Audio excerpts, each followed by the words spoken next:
예, 여러분 반갑습니다. 6월 9일 월요일 날 아침에 여러분과 함께 또 계속해서 베드로전서의 말씀을 나눌 수 있어서 감사하네요.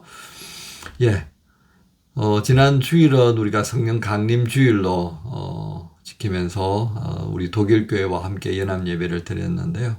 오늘은 또 그 성령 강림 주일 그 다음 날은 이 공휴일이 되어서 이렇게 또 하루를 쉬는 그런 참 좋은 날이 되어 있습니다. 이렇게 독일에 있다 보니까 좋은 점들이 좀 있어요. 이렇게 신앙적인 기독교 신앙에 좀 의미를 되살릴 수 있는 되새김질할 수 있는 그런 기념일들이 참 많아서 좋아요. 예, 그런 측면에서도 말씀 나눕니다. 오늘 말씀 베드로전서 4장 7절부터 11절까지의 말씀입니다. 7절부터 11절까지 제가 공독합니다. 만물의 마지막이 가까이 왔으니 그러므로 너희는 정신을 차리고 건신하여 기도하라. 무엇보다도 뜨겁게 서로 사랑할지니 사랑은 허다한 죄를 덮느니라. 서로 대접하기를 원망 없이 하고 각각 은사를 받은 대로 하나님의 여러 가지 은혜를 맡은 선한 청지기 같이 서로 봉사하라. 만일 누가 말하려면 하나님의 말씀을 하는 것 같이 하고 누가 봉사하려면 하나님이 공급하시는 힘으로 하는 것 같이 하라. 이는 범사의 예수 그리스도로 말미암아 하나님이 영광을 받으시게 하려 함이니 그에게 영광과 권능이 세세에 무궁하도록 있느니라. 아멘. 오늘 말씀의 제목은 선한 청지기 같이 봉사하라 또는 섬기라. 선한 청지기 같이 섬기라. 이렇게 이제 좀 정리할 볼 수 있겠습니다. 예, 7절부터 한번 볼까요? 예, 7절에 보면 만물의 마지막이 가까이 왔으니 그러므로 너희는 정신을 차리고 건신하여 기도하라. 이렇게 말씀했는데 간간히 우리 신약 성경을 읽다 보면 특히 서신서에 이제 이런 표현이 좀 많습니다. 그죠? 자, 그런데 여기 만물의 마지막은 예수님께서 다시 오시는 그걸 말씀을 하시는 겁니다. 자, 예수님께서 다시 오실 때 끝나는 거죠. 그죠? 자, 그때가 종말입니다. 심판의 바로 그 날인 거죠. 자, 그러니까 정신을 차리고 여기서 정신을 차린다는 것은 헬라어적인 의미에 있어서 마음을 통제하는 거겠죠. 건전한 마음을 유지하는 겁니다. 우리가 말한다면 야 정신 좀 집중해 뭐 그런 거죠. 예, 이렇게 정신이 나갔다 들어왔다 그러냐? 예, 그런 의미. 정신 좀 차리라. 예, 정신 좀 차리라. 이렇게 표현한 거죠. 우리 말로는. 자, 그런데 정신을 차려야 될 이유가 있습니다. 만물의 마지막 그게 가까이 왔는데 소위 말하는 주님의 재림이 가까이 왔는데. 그런데 뭐 예수님이 성천하신 지 얼마 되지도 않았는데 무슨 재림을 얘기합니까? 베드로가 느꼈을 때는 마태복음 25장 이후에 나타나는 그 재앙에 관한 말씀들을 아마 기억하는 것 같아요. 그러니까 로마의 핍박이 이렇게 극심한 걸 보니까 그 환란의 때에 대한 말씀을 하신 게 있잖아요. 그러니까 그 예수님의 말씀을 이렇게 가면서 야 로마의 핍박이 이렇게 극심한 거 보니까 정말 예수님께서 말씀하시던 그때가 지금 분명히 다가온다. 그러니까 교회 성도들에게 이걸 알려서 허투루지지 않게 해야 될 거 아니에요. 그죠? 이게 이제 사도의 역할이라고 본 겁니다. 그래서 그 임박한 종말을 생각하면서 우리가 비록 고난이라고 하는 참 어려운 상황이지만 이 술 취한 사람들처럼 정신이 나갔다가 들어왔다. 그렇게 사는 것은 온전치 못하다는 것이죠. 그래서 이런 행동이 아니라 경건한 삶을 바탕으로 해서 기도에 더욱 집중할 것을 당부한다. 이제 이렇게 말씀하는 겁니다. 그러면서 실천적인 항목을 말하고 있어요. 8절부터인데요. 무엇보다 뜨겁게 사랑하라. 사랑의 열정을 가지라고 얘기하는 거예요. 그러면서 이 사랑은 허다한 죄를 덮는다 그랬는데 여러분 이 사랑은 어떤 거겠습니까? 여러분 이 사랑은요 아가페적인 사랑입니다. 헬라어에 아가페라고 되어 있어요. 그러니까 아가페는 어떤 겁니까? 전적인 사랑이잖아요. 전적인 사랑의 대표적인 인물 예수님이시잖아요. 예수님께서 우리에게 주신 사랑은 뭐 대가 바르신 거 있어요? 없잖아요. 전적으로 단번에 하셨어요. 온전히 하셨어요. 이게 아가페적인 예수님의 사랑 덕분에 우리의 모든 허다한 죄가 다 덮여진 거잖아요. 그러니까 이 마지막 때에 성도들이 관심을 가져야 될 부분이 있다면 결국 무엇이겠습니까? 그리스도의 사랑이었습니다. 이 사랑의 기초에서 우리가 열정을 가지고 살아야 된다라는 것을 당부합니다. 그래야만이 그리스도의 그 아가페적인 사랑이 우리의 모든 허다한 죄를 덮었던 것처럼 이 지체, 공동체 안에 있는 그 허다한 죄들을 문제들이라겠죠. 문제들을 다 덮을 수가 있는 거다. 그러니까 어떤 그 기대하고 이렇게 하지 말자 우리. 바라면서 뭐 하지 말자. 그러면서 이 부분에 있어서 우리가 더 관심을 가져야 될 이유가 뭐겠습니까? 역시 앞에 있던 마지막 때가 가까워 있다 그 말이죠. 그죠? 자, 그러면서 이 아가페적인 사랑을 더욱 열심히 행할 것을 당군하는 이유가 또 하나 있어요. 마태복음 24장 12절에 보면 예수님께서 말씀하실 때요. 불법이 성함으로 많은 사람들이 사랑이 식을 거다 그랬거든요. 여러분 이 부분을 우리가 주목할 필요가 있습니다. 나도 지금 죽기 직전인데 뭐 내가 누구를 돌아봐. 이렇게 가기 시작하면요. 우리가 한도 끝도 없어요. 예. 넉넉한 사람이 어디 있어요. 부자들도요. 이거 참 그렇습니다. 부자도요. 자기 주머니에서 나가는 거 아까워해요. 믿거나 말거나. 예. 아무리 많아도요. 더 쌓으려고 하는 거죠. 로저스 같은 사람, 이 전 세계적인 투자 전문가잖아요. 최근에 이제 그 양반이 은퇴를 했어요. 80이 넘은 사람 아닙니까?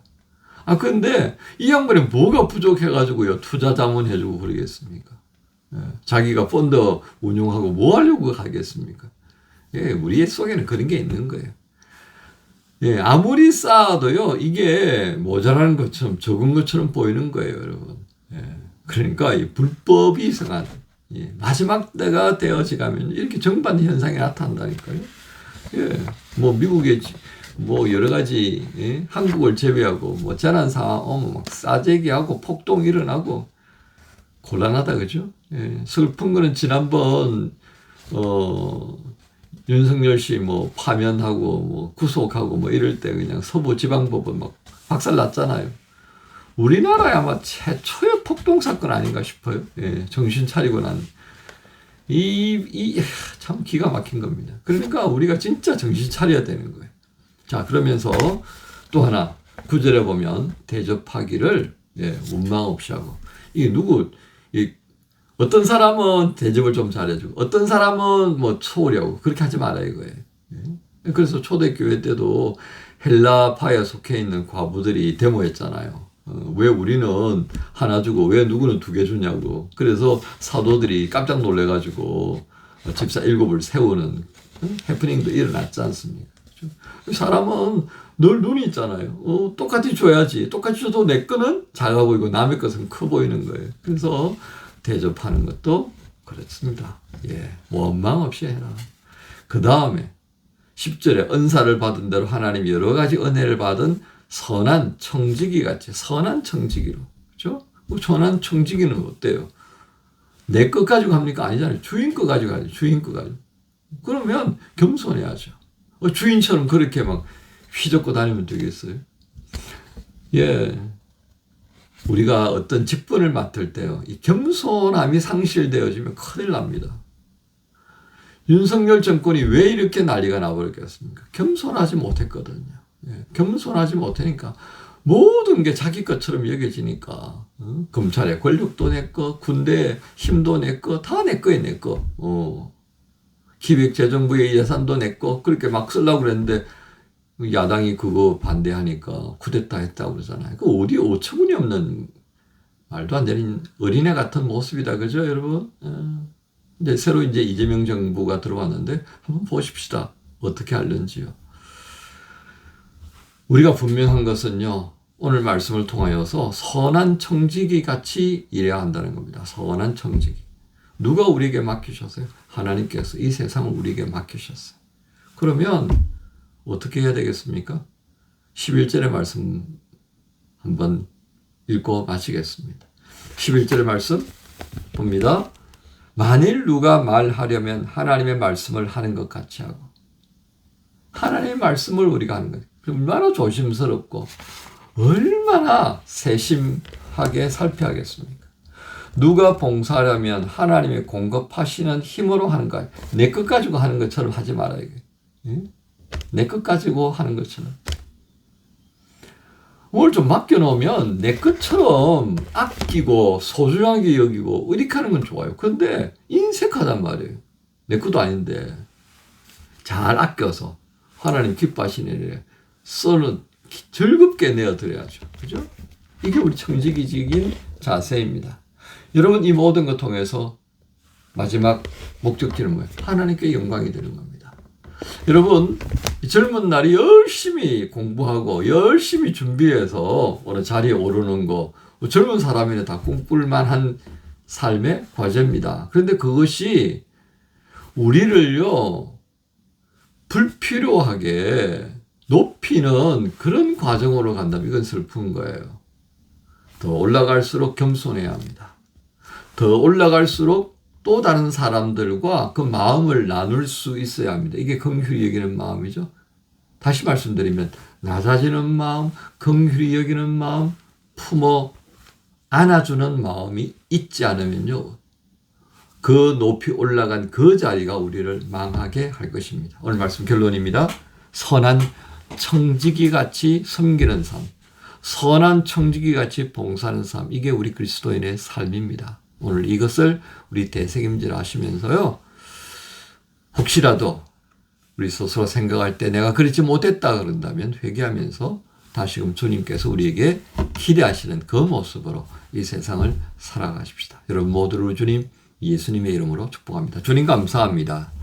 성경 강림 주일 지난 월요일 날 다시금 베드로전서 4장의 말씀 7절부터 11절까지를 통해서 선한 청지기같이 살라고 당부하시는 주님의 음성을 듣습니다. 주님, 이 말씀 우리 안에 새기며 그렇게 주님이 기대하시는 대로 살아갈 수 있도록 성령님 도와주옵소서. 예수님의 이름으로 기도합니다. 아멘. 주님, 제 마음이 너무 둔해서 주님을 볼 수 없습니다. 이 땅에 속하여 이 땅만 보다가 주님 손을 놓쳤습니다. 나는 나그네로 왔는데 왜 주저앉게 되었나. 나는 청지기인데 언제부터 내 삶의 주인이 되어버렸나.